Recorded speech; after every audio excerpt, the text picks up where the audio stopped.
From yard signs to attack ads to SNL skits to whom your best friend is voting for, the 2012 election is something all students are talking about between discussions of college and homecoming. Just before midnight on November 6th, all media, regardless of party identification, projected President Barack Obama would be elected for a second term. Winning 303 electoral votes in all swing states, President Obama now has the opportunity to continue his education policy where America leads from the desk of every school. Students are finding that their role in the 2012 election extends beyond that of bystander. Theogony examined the 2012 election and just what it means to vote for TC and how we as students can vote for education.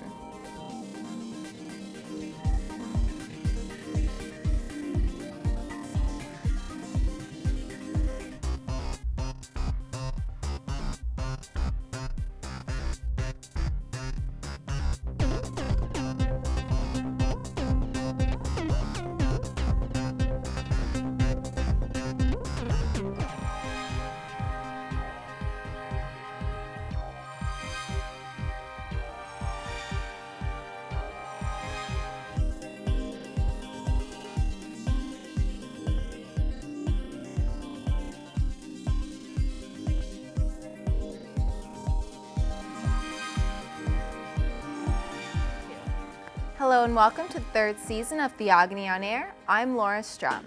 As election results flowed in last night, TC students watched as their futures would cast with each vote. Preparing for higher education and eventual participation in the workforce, President Obama's policies regarding education are critical when deciding where our loyalties as students should lie. Across all ideological spheres, students express concerns regarding education, regarding finances, equal opportunity college admissions, and unemployment. Though not everyone was eligible to vote, there is a consensus that this election needs to vote for TC and thus vote for our advancement as students. The student body weighed it in. Let's take a look. School is a time when young adults develop their views on varied issues, including politics. As students prepared to vote for the first time, their experiences at school helped engage them in the political process. A lot of the things my teachers do to make me politically active is by watching movies. After every political debate, a lot of teachers were having discussions. I don't think it really has encouraged me to be active politically.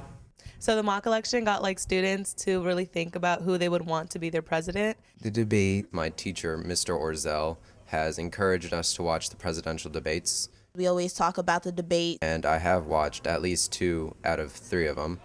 As a swing state, Virginia's diversity presents many perspectives, and TC fosters an open environment for students to develop their own ideas about being politically active. On weekends, sometimes I go and help the Obama campaign. Well, I just support my candidate through social networking. I have friends who try to get me involved a lot. I actually, truthfully, don't. I mean, I don't really feel like I can do anything politically. Also, I have a poster of Obama facing outside of my window in my room. I can't vote yet because I'm still 17. I'm not active politically because I'm more interested in my studies than what's the government doing. Because I can't vote. Because it's more of people that can vote's job. Also, on my car, I have 2 bumper stickers of Obama. But I do encourage all my family members to vote, though I'm pretty sure they all do anyway. The recent election engaged many TC students in the political process. As the election approached, students demonstrated a remarkable level of political involvement. While this bodes well for the future of our democracy, voter apathy is still at an all-time high, proving that more could be done to involve young people in politics. Okay, we'd like to welcome to the show today ACPS Superintendent Dr. Morton Sherman. Good to see you again. Hello and welcome. Congratulations, you voted yesterday. I did. That's very exciting, but I don't want to know who you voted for. That's your secret ballot, right? Keep that to myself. We'd also like to welcome AP Government and AP Economics teacher, Mr. Andrew Orzel. Thanks for having me. Welcome to the show. And Obama Fellow and Senior Lorraine Pettit. Thank you so much, Laura, for having me. And we'd also like to welcome TC Sports Editor, TC Theogony Sports Editor, Mr. Michael McGonigal. Thanks for having me on here, Laura. Welcome to the show. So we'd like to begin at the end, so to speak.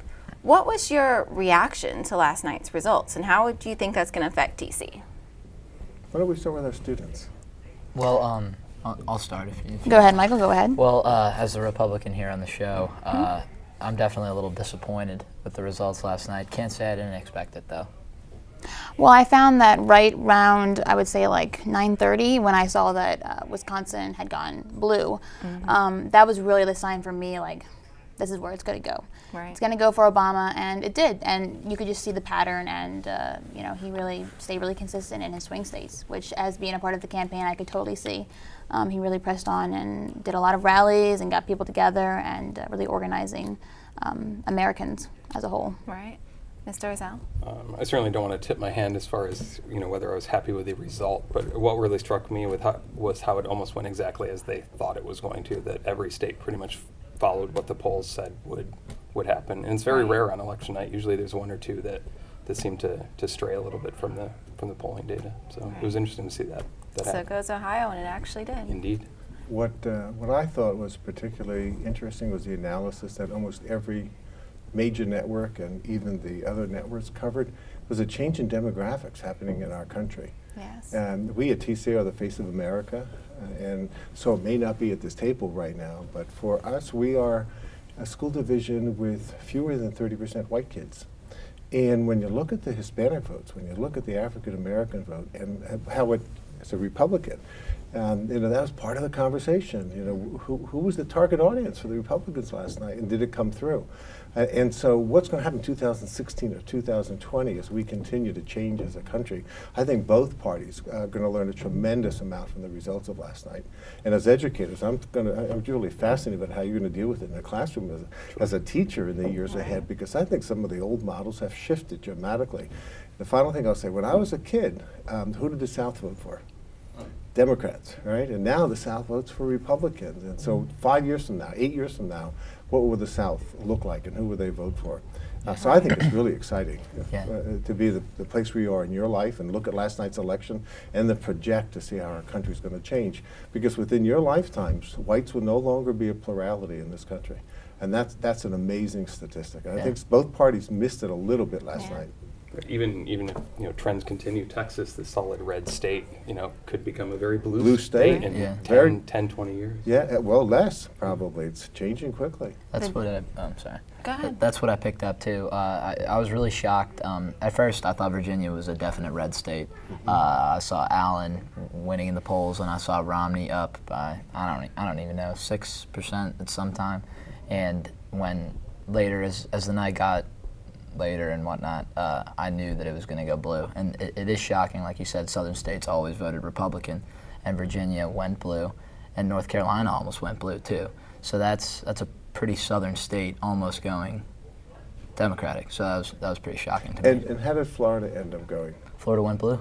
And it went blue because? Because of Miami-Dade County and all the counties where 12, and it's interesting, 15%. but the demographic that also was pointed out last night that shifted, I'm not quite there, but the generation of over 65, traditionally you would expect them to go Democrat.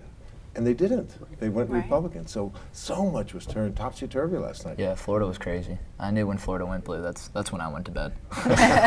And you can see when you look at actually Virginia, when you look at the results, and you can see the entire state, I mean, it looks red everywhere. But you see where the populated areas within the state, which we're talking about, Prince William County, Fairfax, Alexandria, which actually is really only a speck on the map.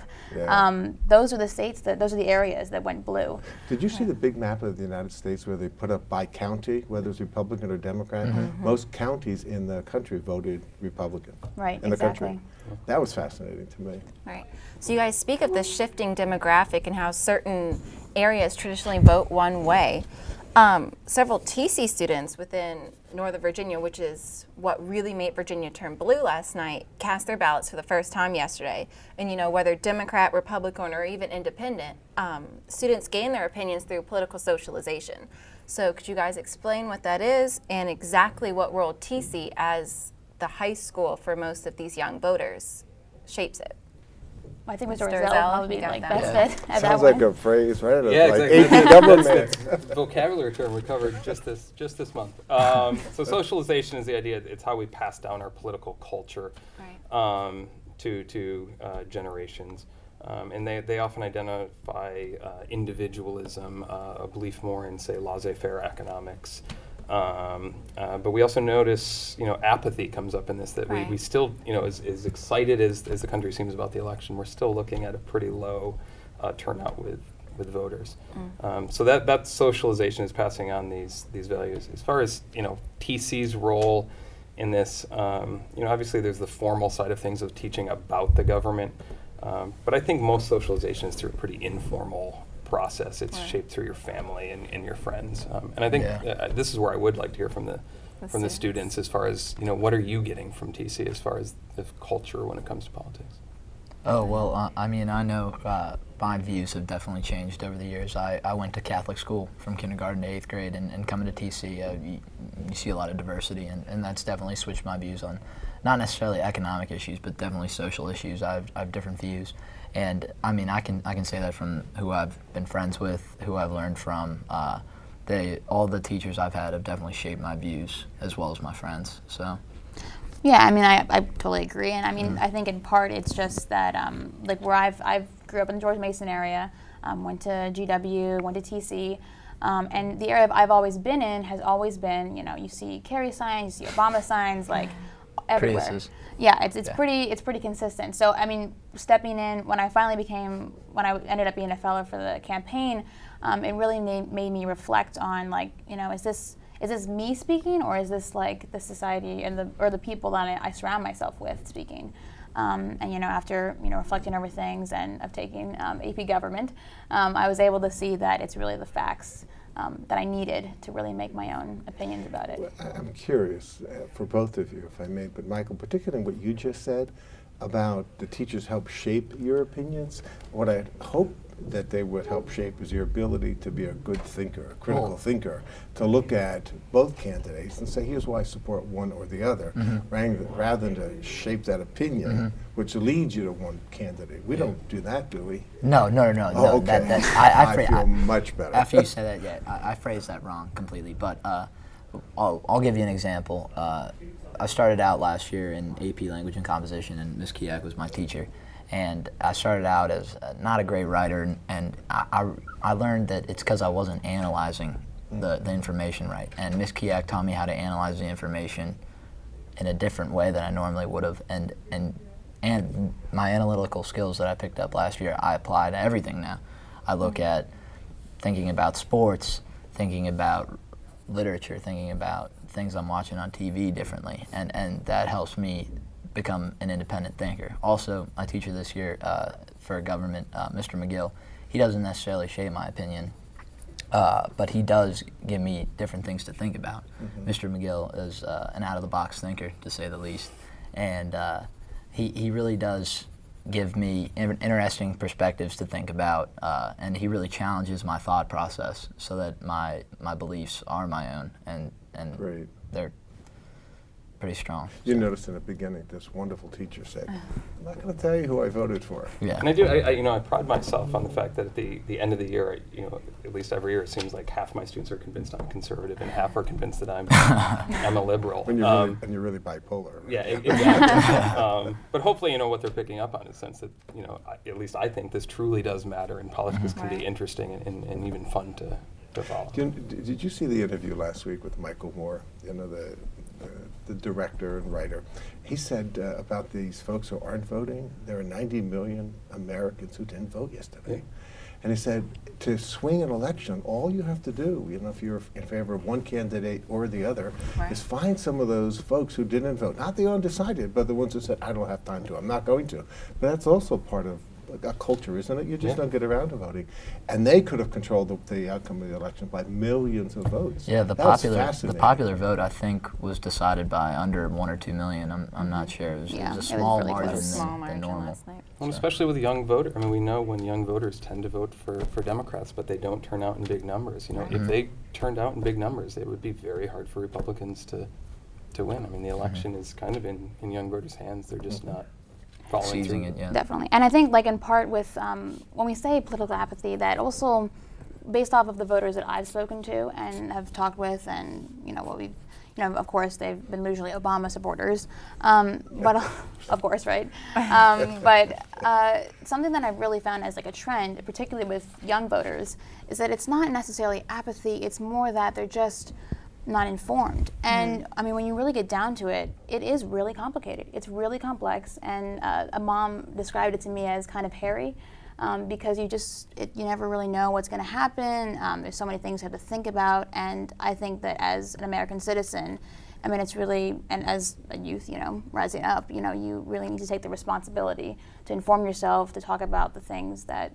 are important to you, but then also to the overall, well-being of the nation. I think a lot of people also, especially young people, are a little indifferent because they say, "Hey, I can't vote in this election. My voice doesn't matter. My opinion doesn't matter." But that's not true at all. If you develop a good base, then you'll definitely be educated for the next election. And if people are thinking that they're indifferent for this election, that leads them to say, "Oh, I don't care who gets elected. What are they going to do for me? What are they?" And that's just not the right attitude. And people need to make sure that they take the right steps to not be that indifferent person. Right. Lorraine, you said something very interesting where the American government system is very complex. It's confusing for a lot of people, especially young people who are 18. I mean, we're applying for college, we're trying to boost our SAT scores. Most of us aren't thinking about, the future and, finances as much as perhaps we should. There's a theory on government where it's just too great an undertaking for American citizens. It's become too complex for us to fully understand. I want everyone to weigh in on, do you think the American government system is too much for its own constituents?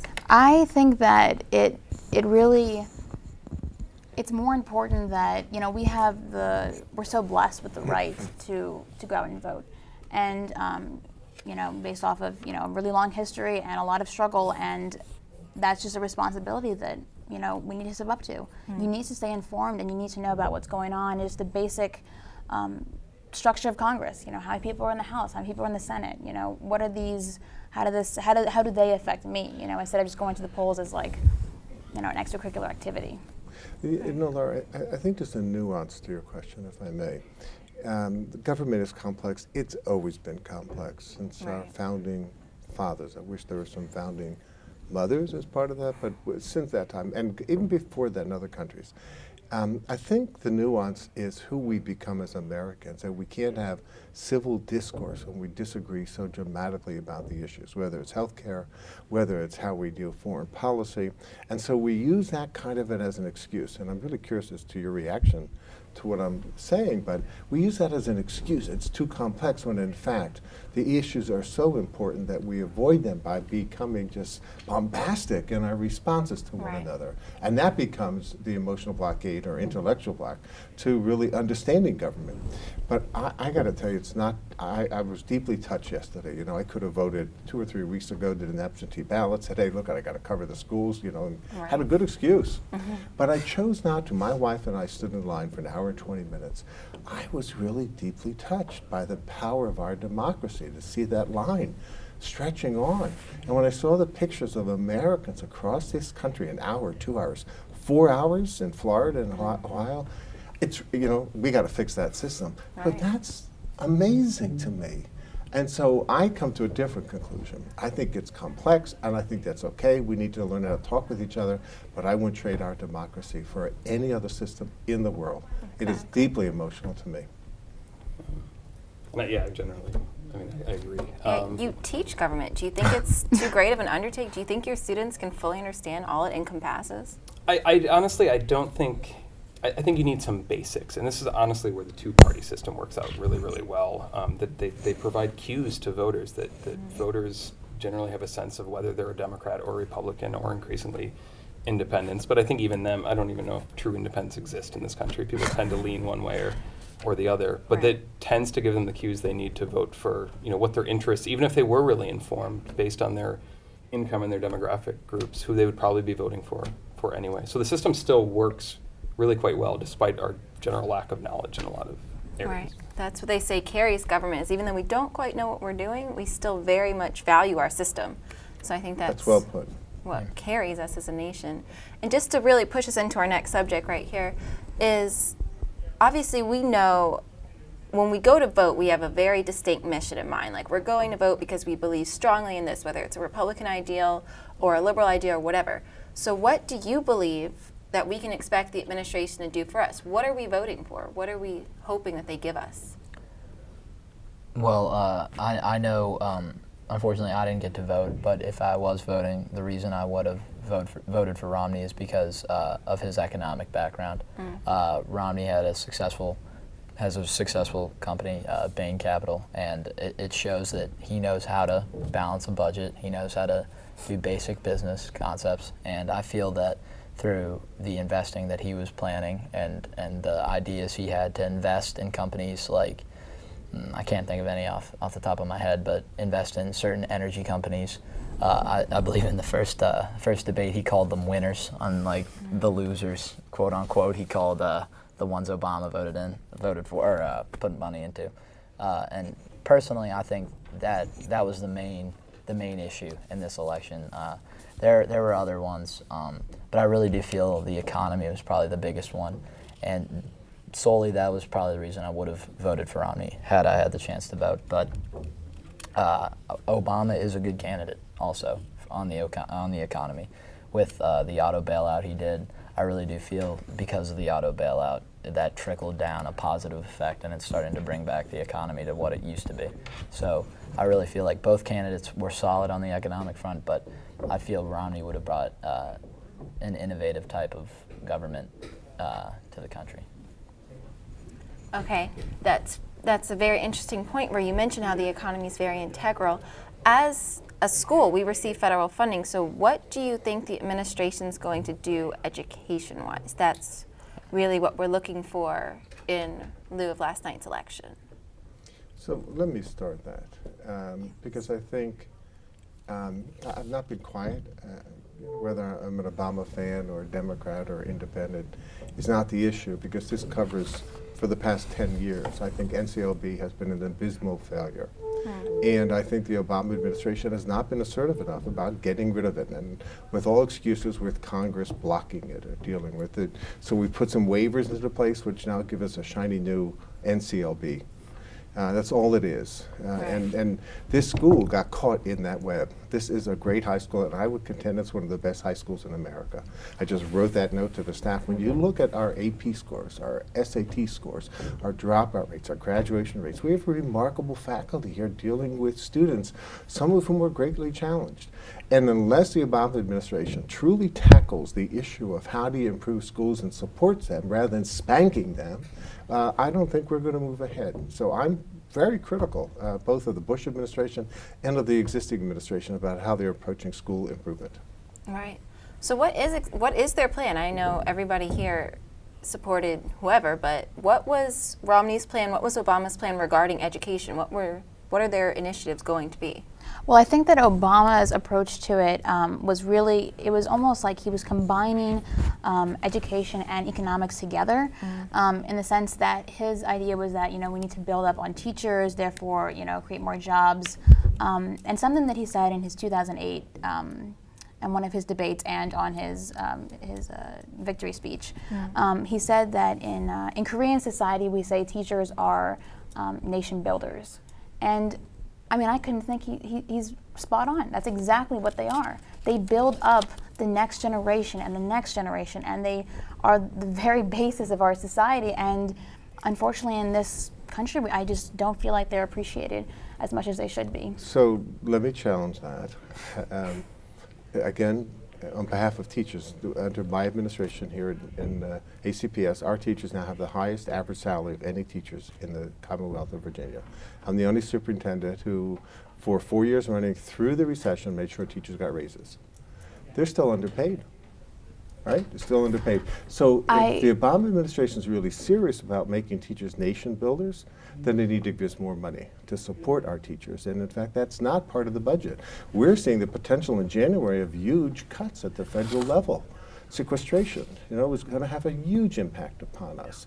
This school has received $2 million a year because it was a PLA, persistently lowest achieving school. It stops in June. So what am I going to do? Have to cut math and English teachers? Seriously. Reduce counselors, cut back deans, all of which are paid for by this federal money. So I asked the Obama administration, as a loyal and good friend, as an educator, put some money on the table if you really believe that teachers are nation builders. Help us build those nations through great teachers like this. I think that it really comes into play where he's stepping forward and just putting that out there. And then I know that it's only been 4 years since he's been in office, and I mean, obviously, since very slow and just not progressive, Congress hasn't really put anything out there. And I really do think that Obama definitely has a very personal understanding of what education means. He knows how far it can take you, and he knows the value of it. I mean, it's not, a $200,000 or $20,000. It really comes down to the teachers of it. And to go into your point of, putting more money on the table, I mean, I just really think that as the nation's conscious, that teachers are just not as appreciated as they should be. But I mean, fiscally speaking, I'm not too sure of the specifics of which money comes in and which how much leaves. But I do feel like, I mean, I think TC's progress in the past since I've been a student has been incredible. But definitely I feel like that's something that really can't be measured within 4 years. I think that's something that needs to be measured within, unfortunately, 10 years. And then, of course, there's the argument, what happens to those students that fall into that range or the ones before then. And that's just, we have to be, we have to have faith that progress is going to happen. And we can't stop the conversation. It needs to keep going. It needs to be coming up. And I mean, I don't think that it's ever going to, end. Even in 100 years or 200 years. It's always going to be teachers and educators in general need to be, well financed. They're so important. Agree. And I so believe that, and I think that they're everything that we have, honestly. Right. Yeah. You mentioned the necessity for time, but a large amount of voters agreed to elect Barack Obama again and give him that extra time, but they're looking for activity as opposed to words on a page. So what is the proposed, how is Barack Obama going to use money, federal funding, whatever, to continue education, to really make it all it should be, and thus improve our economy? Well, I'd just like to say, I was talking about this less than an hour ago with my government teacher, and we were talking about how we both believe Obama will get more things done in this term, because in the first term he had to worry about the re-election and the approval rating going down and whatnot. And I really feel that, and this is not my quote, this is Mr. McGill's quote. He said Obama will be able to use more muscle in his second term, and I completely agree with that. He doesn't have to worry about getting re-elected. He doesn't really, I mean, he has to worry about being liked by Congress and whatnot, but he can throw more weight around, and he can muscle more people into doing things. And education is something that Obama sounds really can't think of the word.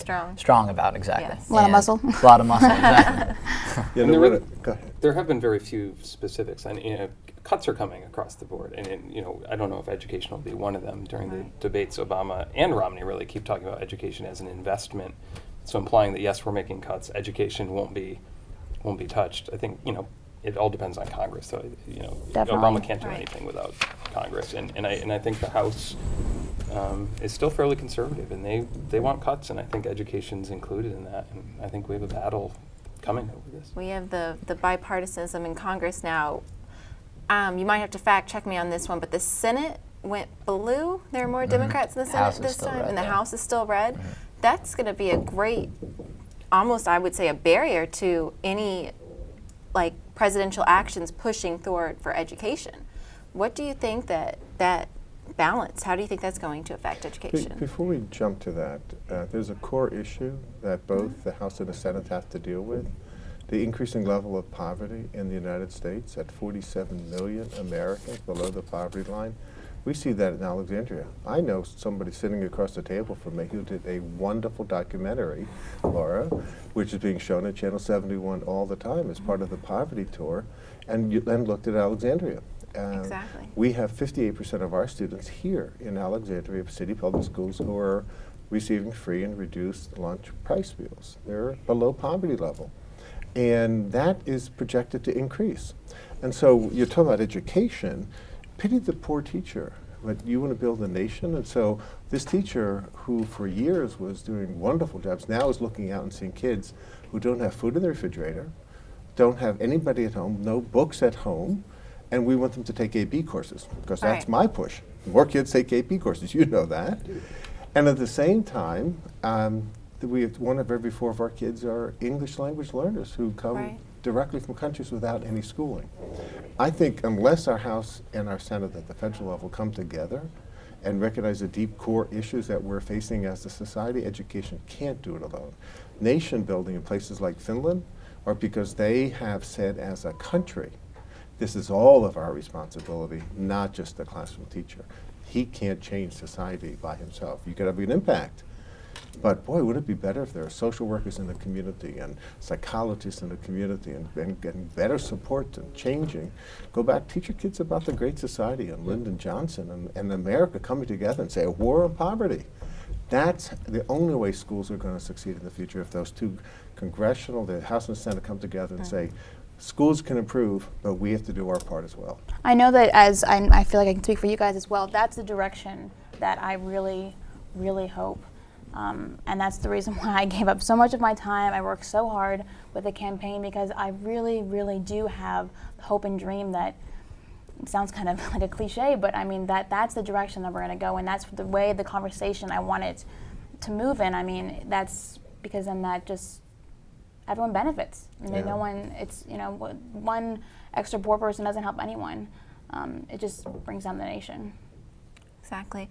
I want to let Michael weigh in on what he thinks Governor Romney would have done in the same situation. I mean, we have a large gap between the wealthy and the poor, and Romney was criticized quite a bit for being out of touch with that. What is your opinion? Well, Romney was criticized a lot, and he did make some comments that were very, very questionable. But I think what it stems, or what it goes back to is Romney, I think, would have done, I'm not saying a better job than Obama.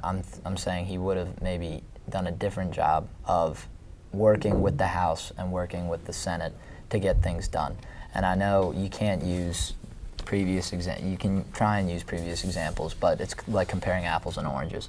But when Romney was governor of Massachusetts, he was a governor of the state with an 87% Democratic House. And Romney was able to get things done. He improved education. He improved the economy of the state. And I'm saying possibly he could have done that for the country.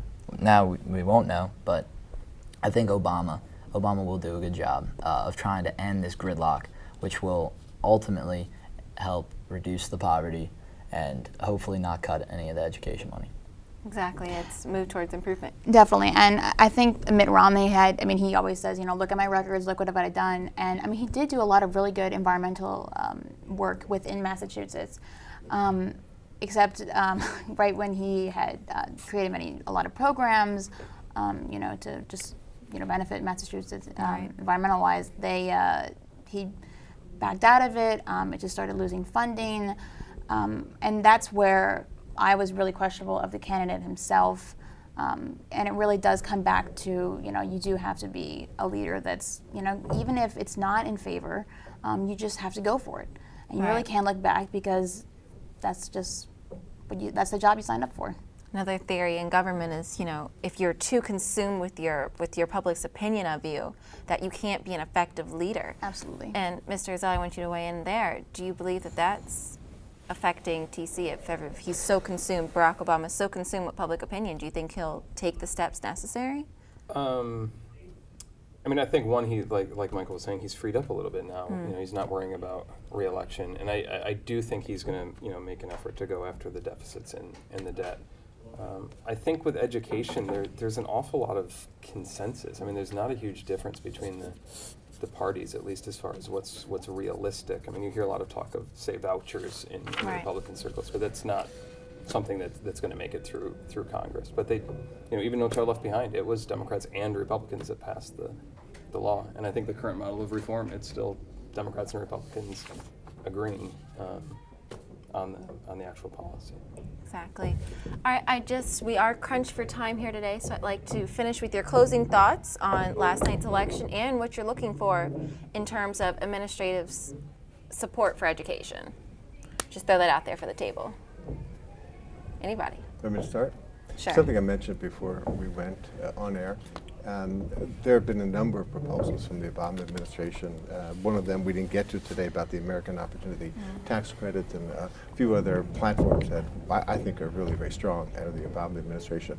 The one piece that I hope to see connected to this poverty issue and to having all students perform even better is this job training need.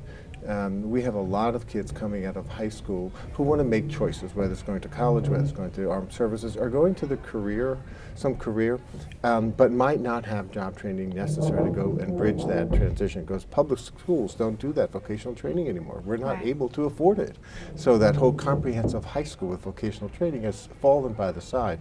I would love to see an initiative on the federal level to give more support to us or to some other, to the community colleges to do some more job training.